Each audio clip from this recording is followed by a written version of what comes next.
I'm Frank Provenzano with the University of Michigan News Service. I'm here at the 7th Annual Traverse City Film Festival. This year, the festival presented more than 100 films in various categories, including short film, documentary, and feature length.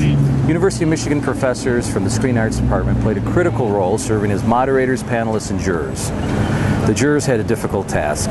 Picking a winner wasn't easy. The winner for the best documentary is Project Nim, about the chimpanzee who was raised with humans. The reason Project Nim is a winner of the best documentary in the world documentary category is because, first, it does a very good job of constructing a narrative about this chimp's life and the way he was, selected, pulled away from his mother, and then moved through all these different families and all the different characters involved. So it does feel on that level like you're watching a narrative film almost, but it's that kind of expertly constructed. And there's a lot of emotional resonance there. I think that we were particularly compelled by the way it was structured and the way that narrative was built. I served on the jury with Phil Holman, who is the librarian for Screen Arts and Cultures at the University of Michigan, and then Denise Cassell, who is a colleague from the Art House Convergence. We saw 19 films. Now, we saw them all up here in Traverse City. Very intense kind of viewing experience, seeing 3 to 5 films a day. But that's what you do when you go to a film festival. The film that we chose as the best documentary, which you almost hate to say that, but the one that we chose that we thought had a great deal of merit and relevance, particularly for the state, was a documentary about the Fordson High School football team. And it was very interesting because obviously Phil Holman and myself are from Michigan. It's about Dearborn, Michigan. And, Phil and I watched this and we liked it, but we were kind of going, are we a little too close to this? Are we kind of cheering for the home team, as it were?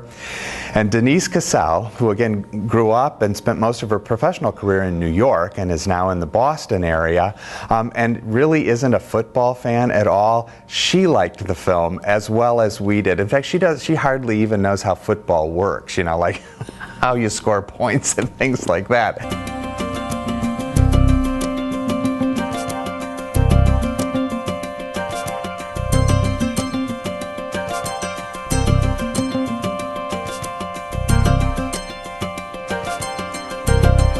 Partnership between the University of Michigan and the Traverse City Film Festival has evolved over the last several years.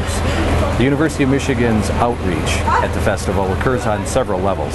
We are so grateful for the partnership that we have with the University of Michigan. We had last year 70 films and about 40 shorts, and this year we have about 92 films and about 60 shorts. But we had to expand our number of juries because there was no way that we could ask any group of 3 or 5 people to watch in the course of a week, 40 films. So we broke it up into additional number of juries, and U of M was wonderful to provide us with faculty members and professors who would come and help us jury those films. We love having them. They seem to love being here. In addition to that, we did get a grant from the Academy of Motion Picture Arts and Sciences to bring a number of additional filmmakers to this year's festival.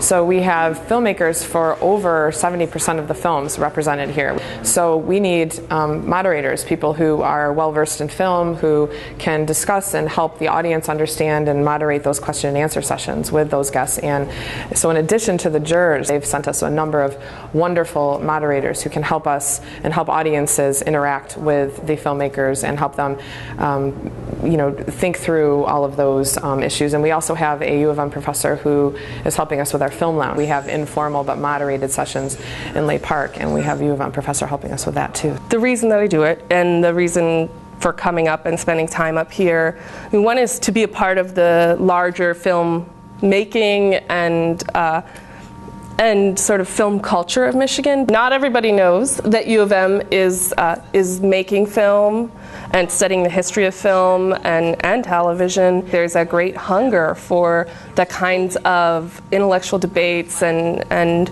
discussions about sort of media and its power that happen at U of M. People want to have those discussions at all levels. So that's really the big thing I've learned, is that from people who are octogenarians that want to talk about this, to people who are in school, even at other schools, who want to talk about these issues. And I think people look at U of M and they see that this is a kind of a good place to lead the charge and lead those discussions.